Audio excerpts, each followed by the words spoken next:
마태복음 12장 22절로 29절 말씀을 통해서 귀신을 쫓아냅시다 라는 제목으로 하나님 말씀 증거하겠습니다. 살아서 누린 천국, 죽어서 영원히 사는 천국, 마태복음 강의 65번째 시간입니다. 우리 신앙생활을 한마디로 말한다면 주인 바꾸기라고 말할 수 있습니다. 내가 주인이었던 삶에서 예수님이 주인인 삶으로 주인이 바뀌어지는 것입니다. 그래서 신앙에 처음 구원받았다 할 때에 그 표시를 성경은 이렇게 말씀을 합니다. 로마서 10장 9절로 10절 우리가 같이 한번 한 목소리 읽어볼까요? 시작. 내가 만일 내 입으로 예수를 주로 시인하며 또 하나님께서 그를 죽은 자 가운데서 살리신 것을 내 마음에 믿으면 구원을 받으리라. 사람이 마음으로 믿어 의에 이르고 입으로 시인하여 구원에 이르느니라. 예수님이 나의 주인이십니다. 이것을 마음으로 믿고 입술로 시인할 때 구원을 받는다. 이것이 신앙생활의 첫 번째 시작이다 라고 말합니다. 이렇게 신앙생활을 첫 번째 시작을 하게 되면 예수님 나의 주인이십니다. 이렇게 고백을 하게 되면 당연히 고백되는 그 고백이 있습니다. 그것이 바로 갈라디아서 2장 20절입니다. 우리 같이 한번 한 목소리 한번 읽어봅시다. 시작.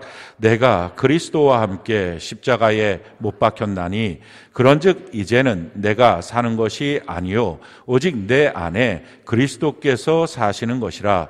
이제 내가 육체 가운데 사는 것은 나를 사랑하사 나를 위하여 자기 자신을 버리신 하나님의 아들을 믿는 믿음 안에서 사는 것이라. 내가 이제 살아가는 삶의 이유는 예수님을 위하여 사는 것입니다. 이제 나는 죽었습니다. 십자가에 못 박혀 죽었습니다. 내가 주인으로 살던 나는 죽었고 예수님이 내 마음속에 주인이 되어서 이제 예수님을 주인으로 모시고 삽니다. 이 고백을 당연하게 우리가 고백하게 되는 것입니다. 그러면서 우리 인생의 궤도가 완전히 바뀌게 되는 거죠. 고린도후서 5장 15절 우리가 한번 한 목소리 읽어볼까요? 시작. 그가 모든 사람을 대신하여 죽으심은 살아있는 자들로 하여금 다시는 그들 자신을 위하여 살지 않고 오직 그들을 대신하여 죽었다가 다시 살아나신 이를 위하여 살게 하려 함이라. 이제 다시는 나를 위해서 살지 않고 나를 위해서 죽으신 예수님을 위하여 살겠습니다. 이렇게 인생의 궤도가 바뀐다 하는 것입니다. 그래서 예수 믿는다는 것은 이렇게 주인이 바뀌는 것입니다. 내가 주인이 아니라 예수님이 주인, 내 삶의 목적이 완전히 바뀌어지는 것입니다 라고 하는 것이 예수 믿는 것입니다. 그런 점에서 예수 믿는 것은 자기의 힘과 노력으로는 믿을 수 없습니다. 나로부터 나오지가 않습니다. 예를 들어서 예수님을 나의 구원자로 믿는 것, 내 삶에 어려울 때 도와주세요, 내 삶에 이런 문제가 있을 때 도와주세요, 내 마음이 힘든데 이렇게 도와주세요, 이럴 때 하나님 돈을 주세요, 이렇게 하나님 나에게 질병을 치료해 주세요, 이런 거는 예수님을 알고 있으면 내가 그렇게 해주실 분이라고 믿고 고백할 수 있습니다. 그것은 나로부터 나옵니다. 왜냐하면 내가 간절하니까, 내가 지금 원하니까. 그런데 예수님이 나의 주인이 되십니다. 나는 더 이상 주인이 아닙니다. 이 고백은 나로부터 나올 수가 없다는 것입니다. 그럼 배워서 나오지가 않습니다. 그러니까 신앙생활을 그냥 어렸을 때부터 모태신앙으로 제가 그렇게 신앙생활을 해왔어요 라고 말하시는 분들의 대부분은 예수님 나의 구원자입니다. 예수님 내 삶에 어려울 때 도와주세요. 이런 문제 있을 때 하나님 해결해 주세요. 물질 문제, 또 가정의 문제, 또 사업장의 문제, 인간관계 문제 하나님 해결해 주세요. 이거는 다 믿습니다. 주님이 이렇게 나를 해주실 거야. 사랑하니까 해주실 거야. 이렇게 믿고서 나는 천국 갈 거야 라는 믿음은 기독교의 믿음이 아닙니다. 그것은 하나님의 나라와 하나님의 의를 먼저 구할 때, 예수님이 나의 주인 되심을 진실로 믿고 고백할 때 따라오는 것이지, 그걸 믿고 사는 것은 신앙생활이 아닙니다. 그러니까 만약에 여러분들이 그냥 구원자로 예수님을 믿고 살았다면 잘못된 신앙입니다. 그건 신앙을 바꿔야 합니다. 그러니까 그런 신앙을 갖고 있으니까 그냥 배워서도 되는 신앙입니다. 내가 간절하면 믿어지는 신앙입니다. 근데 정말 예수 믿는 것은 예수님이 나의 주인이라고 믿는 거거든요. 그게 아무리 내 안에서 간절해지지도 않고 그럴 마음도 없고 그게 뭔지도 모르고, 그러니까 나로부터 나올 수가 없는 것입니다. 그래서 성경은 말합니다. 예수를 믿는 것은 하나님의 은혜로 하나님이 주신 믿음으로 믿는 것이다. 만약에 구원자로만 믿는 거라면 하나님의 은혜로 하나님의 주신 믿음으로 믿을 필요가 없습니다. 왜? 내 삶에 너무 요긴하게 주님이 필요하니까 그냥 내 안에서 믿음이 발동이 되니까 주님 좀 도와주세요. 지금 저희 어머니가 병실에 누워 있어요. 주님 좀 치료해 주세요. 이거 뭐 특별하게 하나님으로부터 믿음을 받아서가 아니라 내 안에 간절함만 있으면 됩니다. 그런데 믿음은 성경이 말하고 있는 기독교인의 믿음은 이런 간절함이 아니에요. 하나님의 선물이라는 것입니다. 그러니까 하나님이 우리 마음속에 그 마음을 주시는 거예요. 그래서 저는 오늘 이 예배 가운데 하나님이 여러분들에게 이 믿음을 주고 이 은혜를 주는 귀한 시간이 되기를 바랍니다. 그래서 하나님이 주시는 그 마음을 갖게 되면 자기 마음이 야 이렇게 내가 주인 돼서 살 수 없지, 이거 이렇게 가면 안 되지, 내가 돌이켜야지, 이 마음이 듭니다. 왜? 나는 5분 앞도 내다보지 못하는데 내가 뭘 한다고 내 인생을 결정해. 나는 내 삶에 다가오는 수많은 문제를 지켜낼, 방어할 힘도 없는데 내가 뭘 이걸 해. 그렇지, 나는 주인 될 자격도 없지 하는 마음이 듭니다. 그래서 이렇게 가는 길 아니야, 하나님이 나의 주인이야 라고 자기 마음을 돌이킵니다. 이 돌이킴이 회개예요. 그리고 예수님이 나의 주인이시라는 것, 예수님 나의 구원자, 그게 아니라 정말 나의 주인이십니다. 이것이 믿어집니다. 이 믿음을 하나님이 선물로 주시는 거예요. 그래서 이 회개와 믿음을 통해서 예수님을 나의 주인으로 마음으로 믿고 입술로 시인하는 구원의 첫 번째 걸음을 내딛는 것입니다. 그럼 완전히 인생이 바뀌는 거예요. 그래서 성경은 이것을 거듭남이라고 말합니다. 다시 태어났다는 거예요. 그냥 그 사람이 아니라 완전히 새롭게 다시 태어난 사람. 그래서 새로운 피조물 이렇게 말하기도 합니다. 성경에서 그 사건을 나라가 바뀐 사건이다 이렇게 설명을 합니다. 그러니 우리가 생각할 때 그냥 내 필요를 따라서 그냥 교회 나와서 주님의 도움 받으면 좋지, 그러다가 예수 믿고 천국까지, 그런 차원이 성경이 말하고 있는 예수 믿는 것이 아니라는 거예요. 나라가 완전히 바뀌는 거. 골로새서 1장 13절에 보면 흑암의 권세에 살던 우리, 그 나라에서 살던 우리가 하나님의 사랑의 아들의 나라로 완전히 바뀌어졌다 하는 것입니다. 그러니까 예수 믿는 것은 나라가 바뀐 거예요. 내 주변이 다 바뀌는 거예요. 이게 예수 믿는 거예요. 그러니까 이렇게 나라가 바뀐다는 거예요. 내가 한국에 살다가 미국으로 이민을 갔어요. 나라를 바꾼 거잖아요. 근데 나라를 바꿨을 때 나라고 하는 사람은 한국에 살던 나, 미국에 사는 나, 이게 뭐가 바뀌겠어요? 하나도 안 바뀌어요. 근데 문제는 나는 거기 가서 하나도 안 바뀌었는데 진짜 그렇게 안 바뀌게 계속 살면 미국의 삶은 너무 고통이에요. 언어도 다르고 법도 다르고 문화도 다르고 사람도 다르고 관계도 다르고. 근데 안 바뀌는 나로 그냥 있으면 거기서 살 수가 없는 거예요. 예수 믿으면서도 너무 고통스럽습니까? 예수 믿으면서도 너무 힘듭니까? 안 바뀌는 거예요. 정말 예수님 나의 주인이라고 고백하고 난 다음부터 계속된 변화가 있어야 되는데 변화를 안 하고 고집스럽게 있으니까 예수 믿는 것이 짐이 되는 것입니다. 그러니까 거기 가서 언어도 문화도 삶의 모습도 한국에 살던 내가 미국을 하면 다 바뀌는 것처럼 바뀌어야 됩니다. 자, 그러면 뭐가 바뀝니까? 법이 먼저 바뀌는 거예요. 한국의 법이 다르고 미국의 법이 다르죠. 그러니까 법이 바뀌는 것입니다.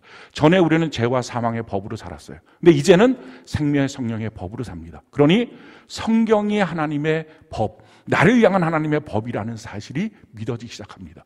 그 성경이 이렇게 말했다. 그럼 거기다 토달지 못합니다. 아멘. 물론 우리가 이 땅에 살면서도 법에 걸릴 때가 있잖아요. 교통법칙 그러니까 어길 때도 있잖아요. 마찬가지로 하나님의 말씀 나의 법입니다 해도 하나님의 말씀은 가끔 못 지킬 때도 있어요. 그렇지만 하나님의 말씀은 나한테 안 맞아 라고 말하는 사람은 한 명도 없는 거예요. 그게 법이에요. 그래서 그 법대로 살려고 노력하고 애쓰는 것입니다. 그리고 나서 우리가 바뀌는 거, 길이 바뀌어요. 우리가 전에는 세상 풍조를 따라서 마음과 육체가 원하는 대로 내 욕심을 따라 살았습니다. 이렇게 욕심을 따라 사는 인생은 너무 피곤하고 괴로운 인생입니다. 왜냐하면 계속 등수를 매기는 거예요. 저 사람 나보다 더 높은 것 같아. 저 사람 나보다 더 낮은 것 같아. 아니 이번에 심지어 국민지원금을 갖고서도 또 등수를 매기고 되는 것 같아, 안 되는 것 같아. 금수저, 은수저, 흙수저. 이런 말을 끊임없이 합니다. 학교 다닐 때만 등수가 있는 게 아니라 학교 졸업하면 더 많은, 더 심각한 등수 속에 우리가 삽니다. 이게 다 세상 풍조 가운데 마음과 육체가 원하는 대로 살지만 그 욕심으로 사는 삶이 제대로 되지도 못하고, 그러니까 그게 계속 절망과 열등감에 빠지는 인생을 사는 것입니다. 거기서부터 길이 바뀌는 거죠. 이제 우리의 인생은 그렇게 사는 게 아니라 하나님이 날 위하여 예비하신 그 선한 길을 가는 것입니다. 나만 보고 말씀하신, 나만 보고 가라고 하신 그 길로 가는 거예요. 그 길이 마침내 복이 되는 여호와를 경외하는 길인 것입니다. 그게 성경에 우리에게 가르쳐 주시는 길입니다. 그러고 나서 나의 삶에 나의 위치가 바뀌어요. 나는 예전에 죄의 종이었어요. 세상의 종이었어요. 돈의 종이었어요. 사람들 앞에 종이었어요. 근데 이제 바뀌었어요. 하나님의 아들이 되었어요. 하나님의 딸이 되었어요. 할렐루야. 그리고 하나님의 의가 되었어요. 이게 너무 놀라운 말인데요. 이 하나님의 의, 고린도서 5장에 보면 21절에 이 하나님의 의가 되었다라고 하는 말은 나 같은 죄인이 예수님의 구원함을 받아서 이렇게 변화된 하나님의 의로움이 증명되는 사람으로 바뀌어졌다. 이것을 고백하는 것입니다. 그래서 나는 이제 죄의 모습이 아니라 하나님의 의가 되었습니다. 라고 변화된 인생을 사는 거예요. 그리고 그렇게 사니까 나의 공급자가 바뀌어요. 전에는 내가 나의 공급자였어요. 세상이 나의 공급자예요. 얼마나 피곤하게 날마다 그렇게 애쓰는 것입니다. 그러니까 지금은 먹고 살아도 끊임없는 걱정이에요. 내일은 뭘 먹고 살지? 내년은 뭘 먹고 살지? 과연 먹고 살 수 있을까? 내 나이는 점점 들어가는데 내가 은퇴하고 나면, 이 일을 그만두고 나면 이 일이 계속 갈까? 계속된 고민 가운데 나는 어떻게 살지? 이게 자기가 수고하고 사는 인생입니다. 근데 이게 바뀌는 거예요. 이제는 내가 공급자가 아니라 하나님이 공급자로 바뀌신 거예요. 그래서 그 영광 가운데 그 풍성한 대로 우리의 모든 쓸 것을 하나님이 공급하여 주시는 것입니다. 이런 인생으로 바뀌어지는 것, 이게 예수 믿는 거예요. 우리가 그 안에 들어가면 들어갈수록, 우리가 변화되면 변화될수록, 우리가 성경 안에 살면 살수록 더 많이 누리고요, 더 많이 행복해지고요, 더 많이 기뻐합니다. 이게 예수 믿는 삶이에요. 예수 믿는 삶은 짐진 것 같은 고통스러운 삶이 아니에요. 예수 믿는 삶이 고통스러운 이유는 예수 믿는다고 말했으나 변화되지 않기 때문에, 아니면 예수를 안 믿는데, 구원자로만 믿는데 주되심으로 믿지는 않는데 종교적인 열심만 갖고 교회 생활을 하려니까 종교 자체가 짐이 된 경우, 그 외에는 예수 믿는 삶은 너무 행복하고 너무 기쁜 삶입니다. 저는 오늘 여러분들이 이 예수 믿는 행복한 삶을 그 안으로 들어오는 은혜가 넘치길 바랍니다. 그런데 그렇게 해서 예수를 믿고 난 다음에 변화는 그냥 계속 그냥 똑같이 있으면 되지가 아니라 계속 변화돼야 돼요. 날마다 변화돼요. 우리가 미국이라고 하는 곳으로 이민 갔으면 거기서 조금 더 익숙해지도록 변화되는 것처럼 이렇게 변화되는 것입니다. 근데 그 변화가 처음부터 예수님이 주인된 삶이라는 그것이 내 안에서 나오지 않았으니 변화도 나로부터 나의 힘으로 되지 않습니다. 변화는 어떻게 해야 됩니까? 변화하는 시점이 있어요. 아무 때나 우리가 날마다 변화돼야 되긴 하지만 하나님이 변화하도록 우리에게 주신 기회들이 있어요. 그게 사건이고 그게 사람이에요. 어떤 사건을 만났을 때 그 사건 앞에 예수님의 주인 되심을 고백하면 한 지평이 또 열려요. 근데 예수님의 주인 되심을 고백하지 않고 그냥 내가 예전에 했던 나의 행습대로 하면 너무 힘들어요. 너무 괴로워요. 이 사건이 예수님의 주되심을 고백하도록 주신 사건이구나, 이걸 깨닫는 거죠. 어떤 사람을 만났을 때 그냥 내가 예전에 했던 방식대로 살면 고통스러워요. 그 관계가 처음은 좋은 것 같지만 계속 힘들어져요. 그런데 그 가운데 예수님의 주인 되심을 고백하면 또 한 지평이 열려 행복해져요. 근데 이렇게 변화되는 것이 나로부터 주인 되심이라는 게 자꾸 나올 수 있냐고요. 안 나와요.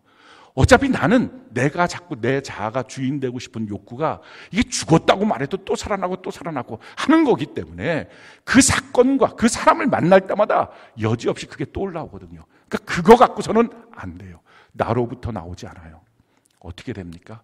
성령 하나님과 함께 있어야 돼. 할렐루야. 그래서 성경이 우리에게 이렇게 말씀합니다. 고린도서 3장 18절 우리가 자만 한 목소리 읽어볼까요? 시작. 우리가 다 수건을 벗은 얼굴로 거울을 보는 것 같이 주의 영광을 보매 그와 같은 형상으로 변화하여 영광에서 영광에 이르니 곧 주의 영으로 말미암음이니라. 우리가 지금 다 예배 가운데 주님을 바라보잖아요. 이 주님을 바라보는 이 시간에 그 영광스러운 주님의 모습으로 우리가 조금씩 바뀌어진다는 것입니다. 근데 그렇게 바뀌어지는 것, 우리로부터 우리의 힘으로, 우리의 애씀으로 되는 게 아니라 뭐라고 말합니까? 곧 주의 영으로, 성령으로 말미암는다는 거예요. 성령님을 사모하시고 성령님을 의지하시기 바랍니다. 그래서 예배 시간에도 성령 하나님을 의지함으로 하나님을 보는 거예요. 어떤 사건 앞에서도 하나님을 그렇게 보는 거예요. 성령 하나님, 이 사건 속에 예수님의 주되심을 내가 믿고 고백할 수 있도록 하나님 도와주세요. 이렇게 하는 것입니다. 우리에게 일어나는 모든 사건이 하나님과 비교하면 이게 무슨 비교가 되겠어요? 그 크신 하나님 앞에 내게 일어나는 사건 하나, 사람 하나, 이거 뭐 문제가 되겠어요? 6일 만에 천지를 만드신 하나님 앞에 이게 무슨 문제가 되겠어요? 근데 왜 이게 이렇게 큰 문제가 될까요? 왜 이렇게 살고 죽고 하는 문제가 될까요? 동전 하나가 그 큰 태양을 가릴 수 있나요? 말도 안 되잖아요. 이게 속된 말로 잽도 안 되잖아요. 그 큰 태양과 내가 갖고 있는 동전 하나, 잽도 안 돼. 근데 이 동전으로 태양을 가려요. 어떻게 하면 돼요?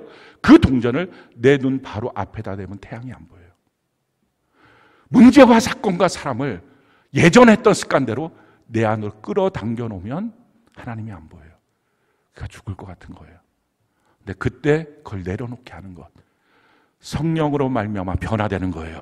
그래서 하나님을 바라보면 이게 문제가 아니구나, 주의 영으로 말미암아 내가 변화받는 거구나, 이걸 알아요. 또 한 가지, 우리가 성경과 함께 변화되는 거예요. 성경이 우리에게 이렇게 말씀하십니다. 디모데후서 3장 16절로 17절 우리 같이 한번 읽어볼까요? 시작. 모든 성경은 하나님의 감동으로 된 것으로 교훈과 책망과 바르게 함과 의로 교육하기에 유익하니 이는 하나님의 사람으로 온전하게 하며 모든 선한 일을 행할 능력을 갖추게 하려 함이라. 하나님의 성경을 날마다 묵상하십시오. 주야로 묵상하십시오. 그렇게 되면 하나님의 모든 일을 할 수 있는 지혜와 능력을 공급받게 됩니다. 그래서 그 힘으로 그 사건 앞에, 그 사람 앞에 주님을 닮아가고 나의 주 되시는 예수님을 고백하고 새로운 인생의 지평이 열리게 되는 거예요.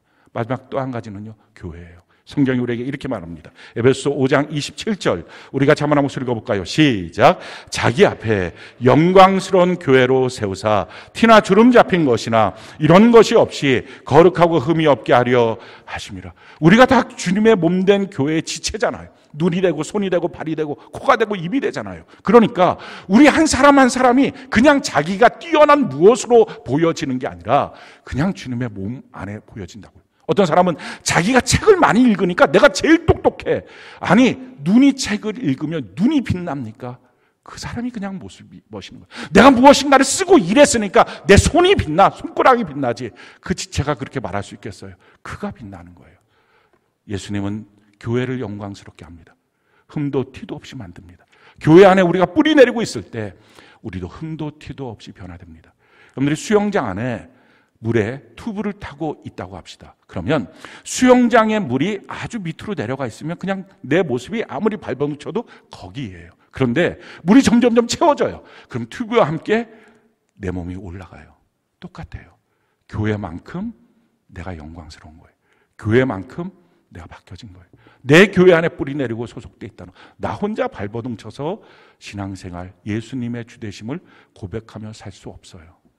그러니까 주님의 주되심을, 예수님이 나의 주인이시다, 그렇게 해서 그 삶에, 내 삶의 모든 영역에서 나타나면서 성숙하고 성장해서 하나님이 예비하신 그 놀라운 이 땅에서 살게 되는 하나님 나라를 누리는 것, 그것은 성령과 성경과 교회와 함께 우리가 신앙생활을 하는 것입니다. 자, 그런데요, 그렇게 신앙생활 할 때 우리는 그럼 가만히 있으면 될까요? 아니에요. 우리가 해야 될 것 딱 한 가지가 있어요. 성경 그것을 순종이라고 말해요. 하나님의 명령에 들으면 순종하라는 것입니다. 순종이 뭐예요? 그게 믿음이에요. 왜냐하면 믿음이라고 하는 것은 어떤 지식을 갖거나 위치를 갖는 게 아니라 하나님의 말씀 앞에 가장 바른 반응이에요. 그게 믿음이거든요. 가장 바른 반응이 뭘까요? 하나님 말씀하시면 그게 순종입니다. 순종하면 새로운 역사가 나타나요. 아브라함이 이삭을 죽이라는 말씀 앞에 순종을 안 했다고 합시다. 그럼 내내 하나님부터 멀어지고 괴로웠을 거예요. 근데 순종하니까 여호와 이레의 하나님, 내 인생을 준비하시고 보고 계신 하나님이란 고백이 나오는 거예요. 순종하면 새로운 지평이 열려요. 근데 우리가 다 아는 것처럼 하나님의 말씀 앞에 순종할 수 있는 것이 있는가 하면 정말 순종하기 힘든 것도 있어요. 우리가 지난 시간에 다뤘던 것처럼 손이 말하는데 지금 손이 안 펴지는 사람한테 손 내밀라, 이런 말씀을 어떻게 순종을 해요? 그냥 자기가 갖고 있는 이 상황이 이게 안 되니까 자기는 지금 안 되는 거였는데 그냥 하라, 너무 쉽게 말씀하시는 주님이 속절없이 얄미운 것처럼 그런 느낌처럼 안 되는 거란 말이에요. 우리가 지금 이 순종 안 돼요. 어떤 사람들은 이번에 오베돔 축복운동 합니다. 그러면 우리가 6가지잖아요. 뭐 주일 예배, 주일 셀 예배, 수요 예배, 금요 예배, 또 일기 써라, 큐티하라. 아니 지금 주일 예배 드리고 주중 예배 드리는 것만 해도 내가 지금 할아버지인데 지금 여기서 일기, 큐티 이거를 쓰라고요? 나는 처음부터 안 돼요. 뭐 이런 사람 10명 전도. 아니 내 평생에 한 명도 전도 안 했는데 무슨 10명을 전도해요? 안 돼요. 손 마른 사람하고 손 내밀라. 똑같은 거잖아요. 안 되는 거예요. 그런데 안 된다고 생각하고 난 안 돼 하면 어떻게 되나요? 이상하게 마음이 멀어져요. 이상하게 자꾸 눌려요. 신앙생활에 자꾸 탄력이 없어요. 왜? 주되심을 고백하고 확장돼야 신앙생활인데 그게 안 되니까 뒤로 물러나니까 신앙이 자꾸 어려워지는 거예요. 근데 거기서 순종하면 되잖아요. 근데 문제는 순종이 안 되는데 어떻게 순종하냐고요. 아마 이것이 여러분들의 질문일 것입니다. 우리가 해야 될 일은 순종인데 순종이 안 되는데 어떻게 순종할까? 성경은 순종은 애쓰는 게 아니다라는 거예요. 그럼 어떻게 순종해요? 성경은 이렇게 우리에게 말씀하고 있어요. 신명기 30장 11절로 14절. 우리 같이 한번 한 목소리 한번 읽어볼까요? 시작. 내가 오늘 내게 명령한 이 명령은 내게 어려운 것도 아니요 먼 것도 아니라 하늘에 있는 것이 아니니 내가 이르기를 누가 우리를 위하여 하늘에 올라가 그의 명령을 우리에게로 가지고 와서 우리에게 들려 행하게 하라 할 것이 아니요 이것이 바다 밖에 있는 것이 아니니 내가 이르기를 누가 우리를 위하여 바다를 건너가서 그의 명령을 우리에게로 가지고 와서 우리에게 들려 행하게 하라 할 것도 아니라 오직 그 말씀이 내게 매우 가까워서 내 입에 있으며 내 마음에 있은즉 내가 이를 행할 수 있느니라. 하나님의 말씀을 들을 때 하늘의 능력이 입혀지면 내가 순종할 수 있지요. 바다의 능력이 입혀지면 내가 순종할 수 있지요. 그거 아니라는 거예요. 주님 말씀하십니다. 그 말씀이 너의 마음과 너의 입술에 있으면 순종할 수 있다는 거예요. 그러니까 셀로 모일 때 왜 말씀의 은혜를 나눕니까? 저는 못해요. 안 돼. 왜 이렇게 했어요? 그 말 하라고 하는 게 아니라 아멘 하겠습니다. 지금 근데 저의 능력은 안 되지만 저는 주의 말씀에 순종하겠습니다. 말하고 마음으로 동의하게 되면 나는 못하는데 그때부터 하나님이 할 수 있는 능력을 주신다는 것입니다. 그러니까 자기가 주인 되지 말고 그 순간에 예수님이 주인이심을 인정하는 마음과 말은 할 수 있잖아요. 그걸 하면 지금 단방은 안 해도 그게 자기의 인생을 바꿔간다. 지금 주님이 하시는 말씀이에요. 그 말씀이 너의 마음과 입술에 있은즉 너가 행할 수 있다라는 것입니다. 사람들은 말을 현재의 자기의 감정의 표현이라고 생각합니다. 그래서 내가 무슨 말을 하면 내가 이렇게 좀 화가 나 있어. 내가 지금 이렇게 속상해. 내가 이렇게 좀 억울하다고. 그래서 자기의 지금 현재의 감정을 표현하는 것. 이게 자기의 말이라고 생각해요. 근데 아니에요. 말은 미래고요. 말은 현재의 감정의 표현이 아니라 예언이에요. 성경이 우리에게 이렇게 말씀합니다. 민수기 14장 28절 우리가 한번 한 목소리 한번 읽어볼까요? 시작. 그들에게 이르기를 여호와의 말씀에 내 삶을 두고 맹세하노라. 너희 말이 내 귀에 들린 대로 내가 너희에게 행하리라. 자, 우리가 지금 말했어요. 근데 그거 말할 때 우리는 현재의 감정의 표현, 현재의 속상함, 현재의 억울함, 현재 나의 마음을 표현했다고 생각했어요. 근데 하나님 뭐라고 말해요? 너가 한 그 말을 듣고 이제부터 내가 너한테 행할 거야. 미래고 예언이에요. 그러니까 우리의 말이 하나님 아멘 제가 하겠습니다. 지금 안 되는데 안 되는 감정의 표현이 아니라 아멘 제가 할게요. 여러분들이 아마 다 경험해 보셨을 거예요. 10명씩 잃은 양. 근데 그거를 하나님 앞에 내 마음이 동의돼서 아멘 전 능력 없지만 하겠습니다. 교회에서 하라니까 할 수 있을 것 같아요. 해보겠습니다. 근데 신기하죠? 한 명도 없을 것 같은 전도 대상자가 15명, 20명도 나와요. 한 번의 순종이 우와 어떻게 이런 일이 생기지? 그게 하나님의 약속이에요. 왜? 너가 한 그 말이 너의 미래고 너의 예언이다 라는 거예요. 사랑하는 성도 여러분, 우리가 어떤 말을 하든지 말은 그가 본심이에요. 그게 그 사람의 본질이에요. 어떤 사람은 제가 말 실수했어요. 제가 말을 잘 못해요. 제가 원래 본심이 아닌 말을 했어요. 아니요. 어떤 말도 그게 그 사람 자체예요. 그 사람의 본심이에요. 성경이 우리에게 이렇게 말합니다. 마태복음 12장 34절로 37절 우리가 한번 한 목소리 한번 읽어볼까요? 시작. 독사의 자식들아 너희는 악하니 어떻게 선한 말을 할 수 있느냐? 이는 마음에 가득한 것을 입으로 말. 자, 뭐라고 말해요? 말은 그냥 툭 튀어나온 말은 하나도 없다는 거예요. 다 내 마음에 가득한 게 나온 거예요. 그래서 그게 본심이라고요. 그게 그 사람의 인격이에요. 그 말이. 그러면서 이렇게 말하죠. 35절 볼까요? 같이 한번 한 목소리. 시작. 선한 사람은 그 쌓은 선에서 선한 것을 내고 악한 사람은 그 쌓은 악에서 악한 것을 내는다. 그러니 왜 누구는 선한 말을 할까? 선을 쌓아왔기 때문에. 왜 누구는 악한 말을 할까? 악을 쌓아왔겠습니까? 그래서 성경이 우리에게 이렇게 말합니다. 36절 37절 우리가 한번 한 목소리 읽어볼까요? 시작. 내가 너희에게 이르노니 사람이 무슨 무익한 말을 하든지 심판날에 이에 대하여 신문을 받으리니 내 말로 의롭다 함을 받고 내 말로 정죄함을 받으. 내가 무익한 말이었어. 의미 없는 말이었어요. 근데 하나님 말씀하면 아니 그게 너의 본질이었어. 그게 너의 인격이었어. 그걸로 심판날에 말씀하시고 너의 말로 너가 구원을 받고 너의 말로 너가 정죄함을 받는다라는 거예요. 우리는요 무엇인가 밖에서 들으면 인풋이 되면 그대로 아웃풋이 됩니다. 그게 사람이에요. 그게 어디선가 뭔가 들어오면 이게 뭔가 나와요. 그러니까 동대문에서 뺨 맞으면 서대문에 갖고 뭔가 화풀이를 하는 게 우리 본성이에요. 그런데 그렇게 하면 그 삶이 나의 미래가 되고 그것이 나의 예언이 되어서 끊임없이 그것이 이루어진다는 거예요. 그러니까 무엇인가 들어왔을 때 이 들어온 대로 반응하지 않도록 하는 것, 그 힘, 그게 마음이에요. 마음이라고 하는 것은요, 이게 쿠션처럼 무엇인가 들어온 걸 그대로 툭 튀어나가게 안 해요. 근데 지금 세상은 어때요? 이 마음이 다 다쳤어요. 마음이 다 상처났어요. 그러니까 마음이 딱딱해졌어요. 굳어졌어요. 그러니까 공이 튀기듯이 그냥 딱딱한 것처럼 그냥 툭툭 튀기는 거예요. 던져준 대로 던짐받고. 그러니까 고통스러운 거예요. 내가 말하면 되로 주고 말로 받고. 이런 식으로 하는 것이 세상이 됐어요. 근데 예수님 믿는 사람은 그렇게 안 하잖아요. 우리 마음에 예수님이 계시잖아요. 그러니까 우리 안에 들어온 것대로 반응 안 해요. 욕을 욕으로, 악을 악으로 반응하지 않아요. 그러니까 예수 믿는 사람들은 그게 달라진 거예요. 그래서 새로운 말들을 하고 축복의 말들을 함을 통해서 지금까지의 삶이 고통스러워도 새로운 인생을 열기 시작합니다. 말은 그의 영이에요.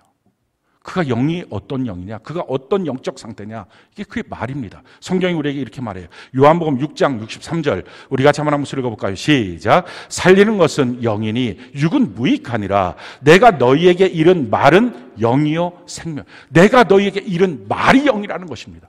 나는 말은 그렇지만 내 영적 상태는 굉장히 좋아요. 아니 그런 거 없어요. 그 말이 그의 영이에요.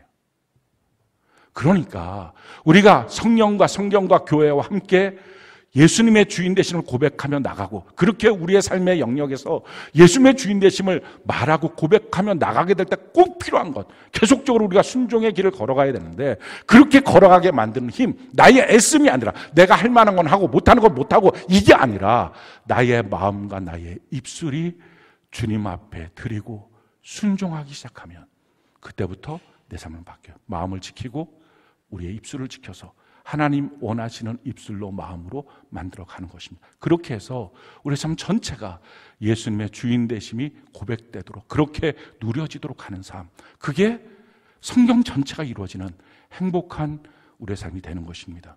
자, 그런데요, 그렇게 나만 잘하면 이제 되지, 내가 이렇게 마음 먹고 입 잘 단속하고 결심하면 되지, 근데 그게 아닌 거예요. 나만 잘하면 되는 게 아니라 이런 나를, 그 결심을, 그 삶을 무너뜨리는 신앙생활을 방해하고 끌어내리는 존재가 있다는 거예요. 그게 마귀라고도 하고 사탄이라고도 하는 거예요.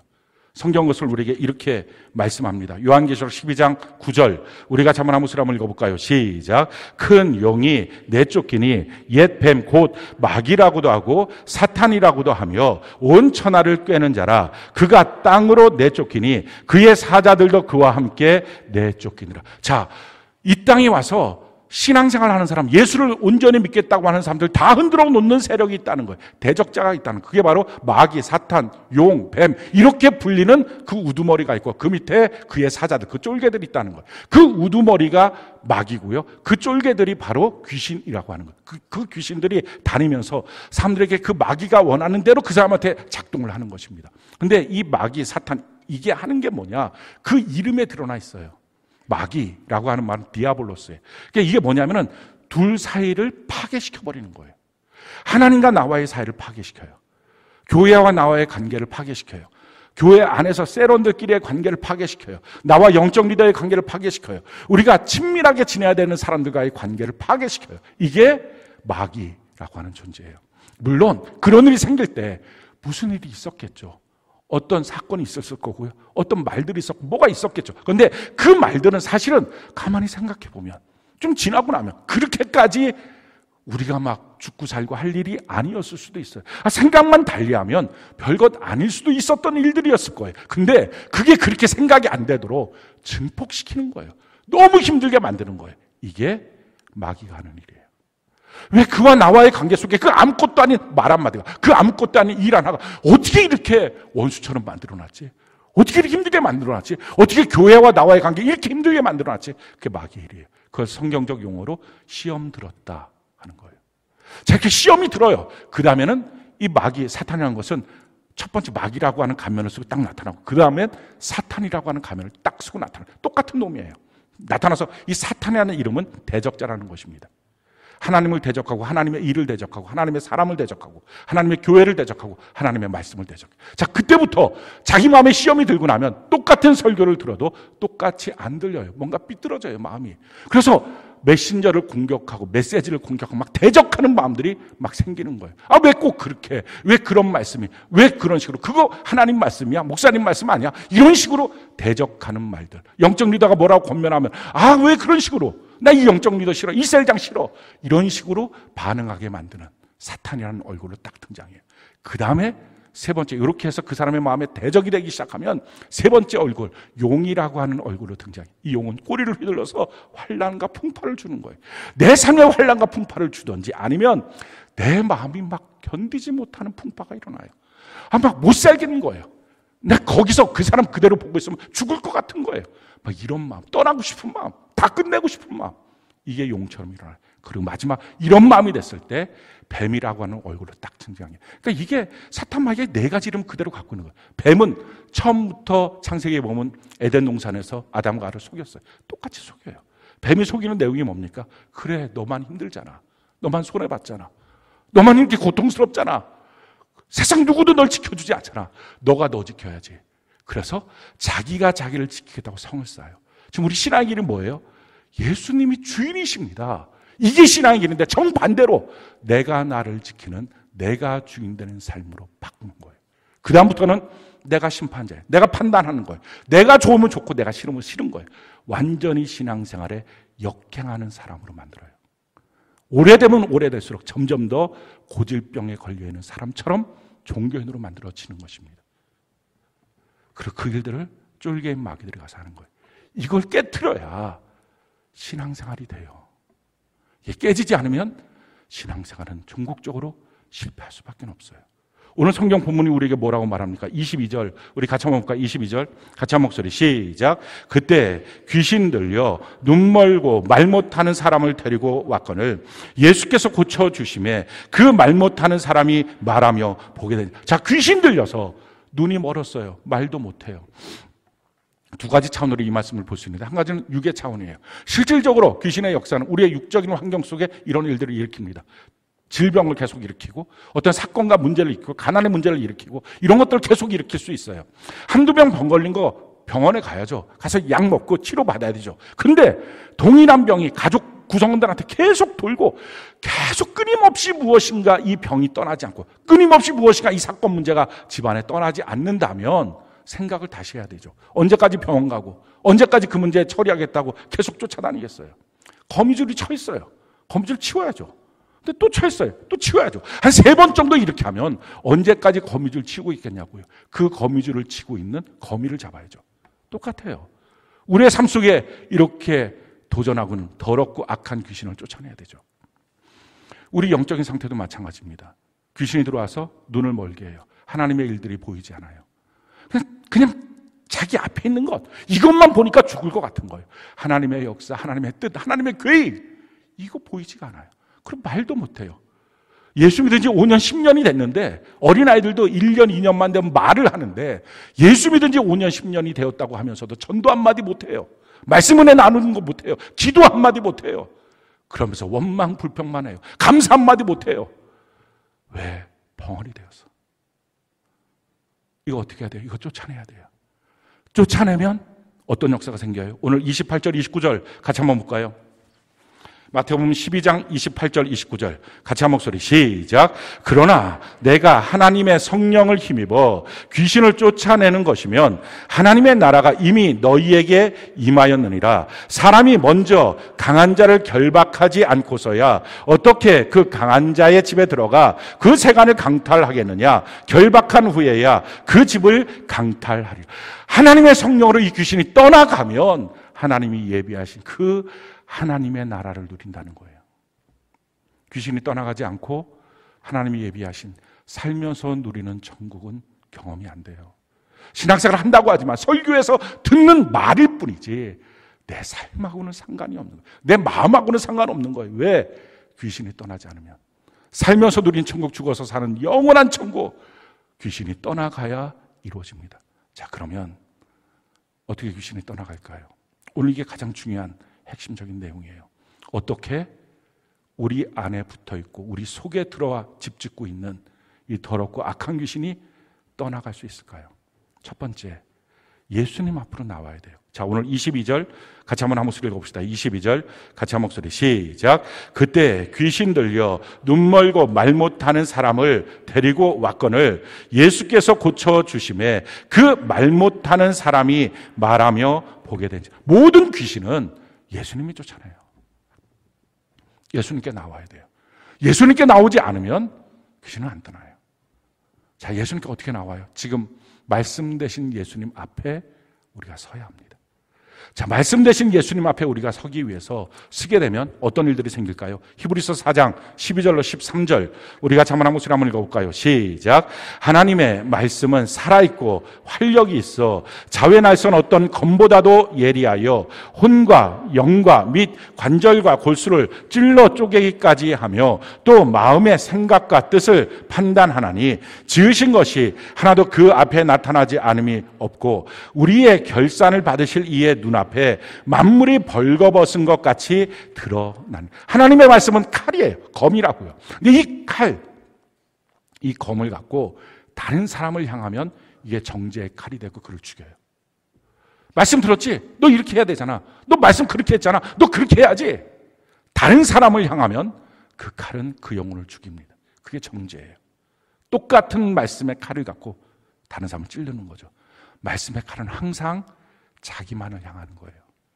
누구도 향하는 게 아닌 거예요. 그게 사랑이라고요? 사랑이 뭐 이래요? 이게 아니라 자기를 향하는 거예요. 나는 사랑이 있나? 나는 주의 말씀대로 순종하나? 하나님의 말씀이 내게 이루어지고 있나?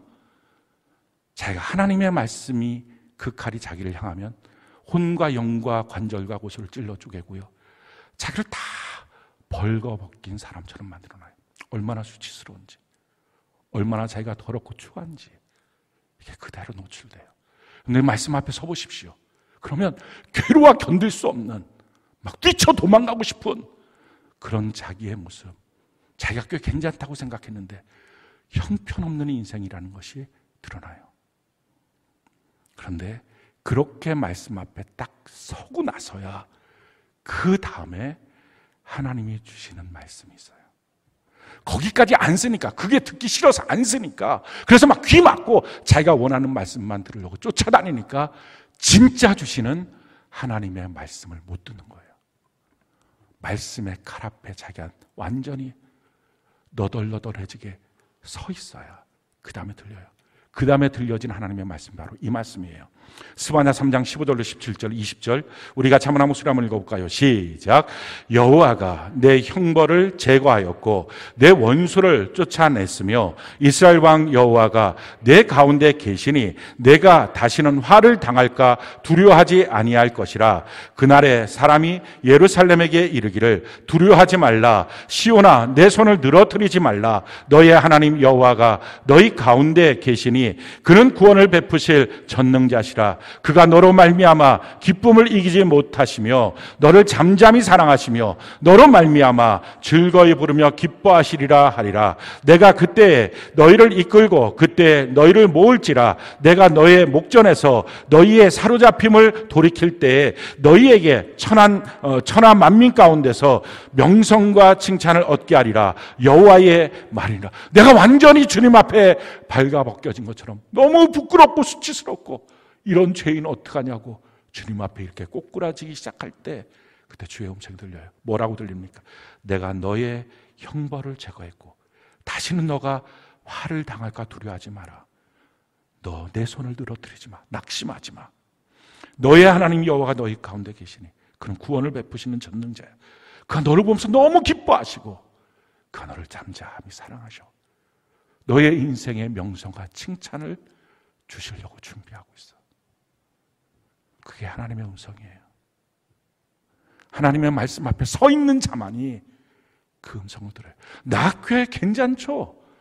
다른 사람 문제 있고 나는 그래도 괜찮죠. 평생 가도 들리지 않는 진짜 하나님의 말씀. 그걸 들어야 돼요.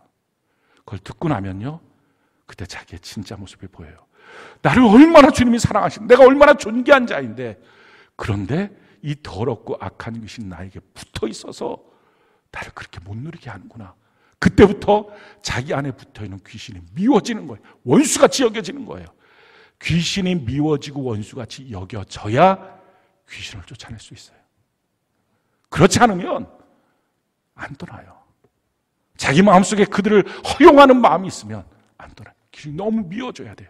그 미워지는 마음을 갖고 귀신을 어떻게 쫓아내요? 귀신은 내 힘 갖고는 안 된다고요. 예수님도 성령을 힘입어서 귀신을 쫓아냈어요. 우리는 예수의 이름으로 쫓아내는 거예요. 성경이 우리에게 이렇게 말해요. 마가복음 16장 17절 우리 같이 한번 목소리 읽어볼까요? 시작. 내 이름으로 귀신을 쫓아내며. 근데 쫓아낼 때 그냥 제발 좀 내 삶에 있지 말고 떠나가세요. 그게 아니라 우리가 맨날 옛날에 신들 섬길 때 제발 손 비비면서 그렇게 하는 게 아니에요. 귀신은 꾸짖어서 이 더럽고 악하고 추한 귀신아, 예수의 이름으로 명하노니 결박받고 떠나갈지어다. 완전히 쫓아내버리는 거. 꾸짖어서 쫓아내는 거예요. 성경이 우리에게 이렇게 말해요. 마태복음 17장 18절 우리 같이 한번 읽어볼까요? 시작. 이에 예수께서 꾸짖으시니 귀신이 나가고 아기가 그때부터 나으니라. 어떤 경우에는 그 귀신이 달라붙어 있는지 너무 오래됐어요. 그래서 자기 자신도 자기와 귀신이 분리가 안 돼요. 자기 생각과 귀신 생각이 분리가 안 돼요. 그게 그냥 막 다 자기 생각 같은 거예요. 힘들어요. 죽겠어요. 어떻게 하나님 말씀 들어도 모르겠어요. 이게 다 자기 생각 같은 거예요. 이게 귀신 생각인데 분리가 안 돼요. 그 사람은 어떻게 해야 돼요? 기도하면 돼요. 기도하면 점차적으로 분리가 돼요. 하나님이 창조한 나와 내게 달라붙어 있는 귀신이 뭔지가 깨달아져요. 성경이 이렇게 말합니다. 마가복음 9장 28절 29절 우리 같이 한번 읽어볼까요? 시작. 집에 들어가심에 제자들이 조용히 묻자오되 우리는 어찌하여 능히 그 귀신을 쫓아내지 못하였나이까? 이르시되 기도 외에 다른 것으로는 이런 종류가 나갈 수 없느니라 하시고. 대부분의 귀신들은 예수의 이름으로 꾸짖으면 떠나갑니다. 그런데 자기 안에 오랫동안 달라붙어 있던 것들, 그래서 자기의 말 버릇처럼 돼버린 것, 자기의 생각의 습관처럼 돼버린 것, 자기의 교회 생활의 행동의 습관처럼 돼버린 것, 자기와 귀신을 분리하지 못하는 것, 비슷하게 움직여지는 것, 셀모임 할 때마다 비슷하게 나오는 그 반응들, 그거 기도해야 돼요. 분리시켜야 돼요. 쫓아내야 돼요. 자, 그런데요, 예수님 앞에 서서 주님의 그 사랑의 날 향한 그 주님을 만나고, 그래서 내 안에 붙어있는 이 더러운 귀신 너무 믿고 싫어서 이걸 쫓아내고자 하는데, 근데 이상하게 예수의 이름으로 꾸짖으며 쫓아냈는데 안 떠나는 거예요. 왜 안 떠날까? 이유는 내가 그렇게 입술로 말해요. 더러운 귀신아 떠나가! 악한 귀신아 떠나가! 라고 말하면서 손으로는 그 귀신을 붙잡고 있어요. 안 떠나게. 오늘 그 손을 다 놔야 돼요. 그게 붙잡고 있는 손이 뭐냐? 그게 고정관념이에요. 오늘 성경이 이렇게 말하죠. 23절부터 27절까지 우리 같이 한번 한 목소리 읽어볼까요? 23절부터 27절까지 같이 한 목소리 시작. 무리가 다 놀라 이르되 이는 다윗의 자손이 아니냐 하니 바리새인들은 듣고 이르되 이가 귀신의 왕 바알세불을 힘입지 않고는 귀신을 쫓아내지 못하느니라 하거늘 예수께서 그들의 생각을 아시고 이르시되 스스로 분쟁하는 나라마다 황폐하여질 것이요 스스로 분쟁하는 동네나 집마다 서지 못하리라. 만일 사탄이 사탄을 쫓아내면 스스로 분쟁하는 것이니 그리하고야 어떻게 그의 나라가 서겠느냐. 또 내가 바알세불을 힘입어 귀신을 쫓아내면 너희의 아들들은 누구를 힘입어 쫓아내느냐. 그러므로 그들이 너희의 재판관이 되리라. 자, 지금 귀신이 떠나가는 현상 가운데 백성들이 말하면 우와, 이가 바로 다윗의 자손 아닙니까? 메시아 아닙니까? 구세주 아닙니까? 이 고백을 하는 거예요. 그 말을 들은 바리새인들이 아니야, 바알세불 마귀 귀신의 왕 그를 힘입어서 저 귀신 쫄개 귀신 쫓아낸 거야. 지금 귀신이 떠나갔다는 이 사실, 이 팩트를 부인할 수 없으니까 그 내용에 대한 해석을 바꿔버린 거예요. 그 말을 듣고 예수님이 같은 나라에서 싸움 그 나라가 서겠느냐. 아니 너희들도 귀신 쫓아내잖아. 그럼 너희들은 누구 힘 갖고 귀신 쫓아내는 거야. 말도 안 되는 말들을 하지 마요. 어불성설 아니야 라고 주님 말씀하시는 거예요. 왜 이렇게 어불성설 말도 안 되는 말 하죠? 그들의 마음속에는 예수는 안 돼, 그 마음이 있는 거예요. 예수는 안 돼. 아, 목수의 아들이 뭘 해. 아니 나사렛에서 무슨 선한 게 나와. 이 고정관념. 우리도 마찬가지예요. 더럽고 악한 귀신을 쫓아내라. 그럴 때 우리의 손 하나 한켠에는 붙잡고 있는 거예요. 고정관념, 선입견이 있어요. 또 나는 어차피 뭐 이런 마음들, 우리 집은 뭐 이런 마음들, 과거로부터 쌓아왔던 자기의 생각, 경험, 지식, 상식, 그리고 받았던 상처들, 이런 것들 때문에 놓고 싶지가 않은 거예요. 주님이 우리에게 이렇게 말씀하십니다. 이사야 43장 18절로 20절, 22절 우리 같이 한번 한 목소리 한번 읽어볼까요? 시작. 너희는 이전 일을 기억하지 말며 옛적 일을 생각하지 말라. 보라, 내가 새 일을 행하리니 이제 나타낼 것이라. 너희가 그것을 알지 못하겠느냐. 반드시 내가 광야의 길을 사막의 강을 내리니 장차 들짐승 곧 승냥이와 타조도 나를 존경할 것은 내가 광야의 물을 사막의 강들을 내어 내 백성 내가 택한 자에게 마시게 할 것임이라. 그러나 야곱아, 너는 나를 부르지 아니하였고 이스라엘아, 너는 나를 괴롭게 여겼으며. 내가 새 일을 행할 거야. 과거 기억하지 마. 고정관념 다 깨트려. 이거 부셔야 돼. 내가 광야의 길을 사막의 강을 내어서 너의 인생을 새롭게 만들 거야. 그런데 그렇게 말씀하신 하나님 앞에 이스라엘이 이렇게 반응해요. 왜 날 괴롭혀요? 이게 무슨 말입니까? 이런 거예요. 그 어떤 일들 앞에 자기가 갖고 있는 이 상처들, 이 아픔들, 이 생각들, 이거 왜 그냥 놔야 돼요, 나만? 그러면 나만 맨날 상처받고 이거 놔요? 나만 왜 이렇게 맨날 손해봐요? 나만 왜 이렇게 힘들어져야 돼요? 또 그만두라고요. 그럼 무슨 대안이 있어요? 왜 하나님 나에게 와서 이렇게 힘들게 하십니까? 그 말이에요. 사랑하는 성도 여러분, 선택하셔야 돼요. 그게 그렇게 힘들어서, 그걸 놓을 수가 없어서, 그거 놓으면 내가 너무 억울해져서 그대로 그냥 살 것인지, 아니면 하나님의 말씀대로 놓고 하나님이 예비하신 명성과 칭찬과 새로운 놀라운 일들을 볼 것인지 우리가 선택하는 거예요. 나를 잠잠히 사랑하신 주님 앞에 우리가 서야 합니다. 내가 얼마나 사랑받는 존재인지. 나는 그렇게 슬퍼할 사람 아닌 거예요. 나는 그렇게 주눅들고 힘들게 살아야 될 존재가 아닌 거예요. 하나님 내게 새 일을 이루십니다. 내게 붙어있는 더럽고 악한 귀신 쫓아내라고 하십니다. 쫓아내면 하나님의 나라를 누릴 수 있다고 하십니다. 그거 쫓아내고 우리 안에 한쪽 손으로 붙잡고 있던 고정관념까지 다 끊어버리고 주님 앞에 완전히 새롭게 되는, 그래서 이 한 주간이 이렇게 완전히 새롭게 되는 오늘 첫날이 되는 은혜가 있기를 예수님 이름으로 축원합니다.